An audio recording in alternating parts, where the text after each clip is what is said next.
Process Awareness Practice Exercise. Learn to Notice What's Happening by Peter Gerlach. Lesson 2.10. Lesson 2 of 7. Learn to communicate effectively from the website Break the Cycle. The sources are down below in the description box. Skipping the first few paragraphs. Our rap-speed, hyper-stimulating culture discourages developing personal awareness of the vital worlds within and around us. Once aware of this, unawareness and motivated to reduce it. People like you can intentionally grow more awareness. Part of this growth is intentionally becoming more aware of the communication dynamics and outcomes with and around you. This foundation ability underlines 6 relation communication skills. The alternative is unawareness, often one of the 5 relationship hazards. This article assumes you are familiar with the introduction of this non-profit website and the premises underlining it, which means all the previous videos. The self-improvement lesson 1 and 2 and all the previous videos. An overview of communication awareness skills, ideas on giving effective personal feedback, and this useful awareness exercise. Communication awareness practice. Tailor and use this exercise periodically to expand your communication awareness. Read this whole practice outline first to get the big picture. Then pick a partner who shares your interest in growing communication effectiveness. Minimize distractions and set aside 20 to 30 minutes or so. Adopt the open-minded of a student and let go of any need to criticize or blame anyone, starting with you. Regarding reading about communication awareness will do little for you. Trying it can do a lot. Option. From 1, I am usually unaware of what's going on in me and around me, to 10, I am constantly very aware. Rank yourself from calm, blank, and stressful, blank situations. Option. Try this dig down practice before and after this exercise and discuss it with your partner. Then find an understanding space together with enough privacy. Sit facing each other comfortably. Bring a copy of this exercise and some writing materials. Each of you recall a recent important conversation with someone else, at home, at work, or other, and you are willing to share with your experienced partner. Pick a conversation between you and other where you feel that energy and or outcome was significant. Decide who will talk first. The speaker's job is to be themselves and describe their communication incident naturally in about 5 minutes. The listener's job is to observe the speaker non-judgmentally, like a reporter, using a copy of this worksheet and record impressions about their partner's communication process. Minimize or avoid questions and comments. Each of you notice non-judgmentally how you feel as the practice unfolds. After 5 minutes, wrap it up. Listener, go back over to the incident with the speaker and help them clearly answer the 8 awareness questions below. Aim to be researcher and the facilitator, not a healer. You don't need to be right here. The goal here is to help each other notice the process in and between you. For example, to grow your communication awarenesses. When you both feel good enough, done enough, reserve roles and repeat these steps. Take about 15 minutes or more for each half. If you have time, assess these 8 focus areas in the briefing process you have just shared together.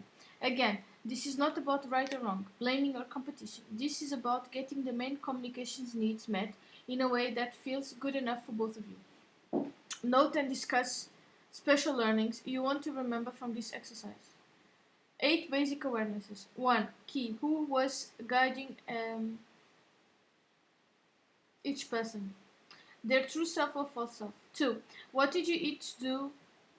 What did each of you need in this situation? And did your communication needs mesh or clash? 3. What main respect messages did each person get from their partners during this exchange? 4. Was each person's emotional level above or below their ears during the exchange? Did either person in the situation seem to send or receive double messages? That's double speak or gaslighting. Okay? 6. Was either communication partner in this situation significantly distracted? 7. Were you both people to able to maintain the two persons awareness bubble during the exchange? 8. Did both people feel they got their main needs met well enough in a way that felt good enough? More details on each of these. Awareness. Who was probably guiding each person? Their true self, capitalized, or someone else? A false self. When your other sub-self steadily trust your resident self to guide them, you will usually feel some mix of clear, sure, serene, calm, alive, awake, aware, focused, resilient, grounded, light up, strong, and confident, purposeful, balanced, alert, centered, and compassionate.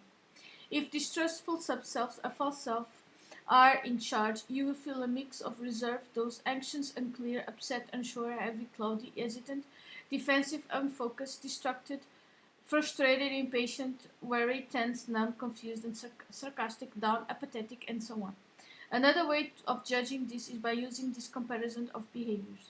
Notice what it feels like to mull who led your respective terms of sub-selves. This is a vital awareness to attain in all important solo and social situations. Have you ever heard it before? Do your kids and key others know about it? When false selves dominate, thinking and communicating effectiveness plummet. Awareness 2. People communicate to reduce current discomforts, needs. Which of these did you each need in this practice situation? To keep build respect usually always presents, plus one or more of these. To give or to get information versus emotions and or to cause action. What and or do you feel potent or powerful and or to vent, to be heard, understood and accepted and or to cause excitement and boredom. To distract from something and or to avoid discomfort, like awkward silence or painful awareness, conflict and or confrontations. Did your communication needs match well enough?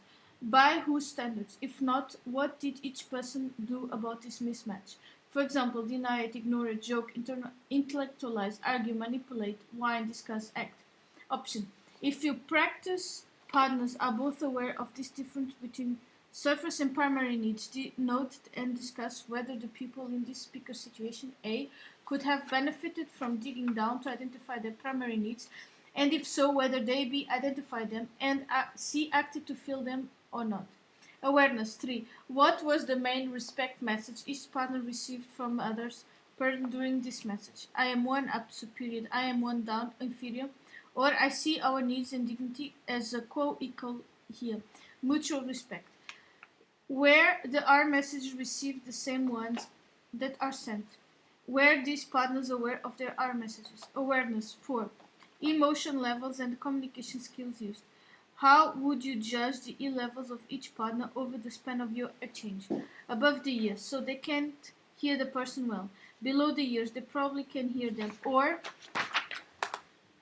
verbal. With their combinations of E level, which of the 7 communication skills do you think each partner should have used to get their main communication needs met?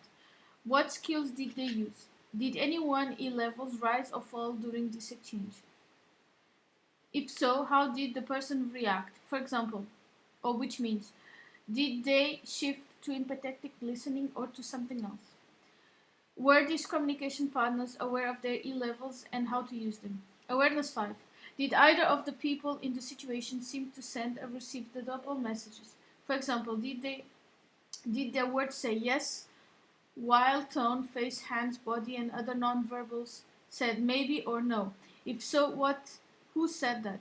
Frequent and or major double messages usually indicate the false self is in control. Awareness 6. Distraction and focusing. How likely is it that either communication partner in this situation was significantly distracted internally by physical discomfort, inner conflicts and or worried and or external by noise, lights, motion, temperature?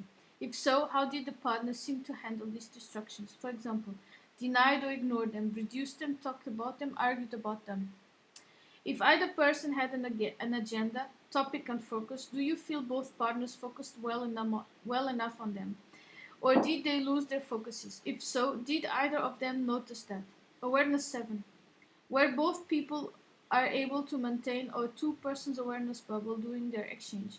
In all communications, each person dominant sub-self subconsciously maintain one or more awareness zones or bubbles in closing. Me or you now a one-person bubble, me and you now, a two-person bubble, or neither of these, a no-person bubble. Only paired two-person bubbles allow exchange, genuine empathy, or full mutual awareness, which are essential for effective communication. In the target situation, which of these options did each partner seem to maintain? Person A, person B. Do you think each of them are aware of their responsible bubbles? Yes, no, I do not know. Awareness 8. Communication outcomes. Was this effective versus open and honest? Communication. Did both of people get their respective communication needs met enough, in their opinion? If not, why? Did they both feel okay enough about A, themselves, B, their partner, and C, the communication process they co-create? If not, why? So, thank you very much. Pause, breathe, and reflect. Why did you read this article? Did you get what you needed? If not, what do you need? Who's answering these questions? Your true self or somebody else? Thank you very much for listening to me. Comment, like, subscribe, hit the bell button. Share the video on the social medias, and for consultations or donations, the email is on below. Thank you very much. Have a nice day. Bye.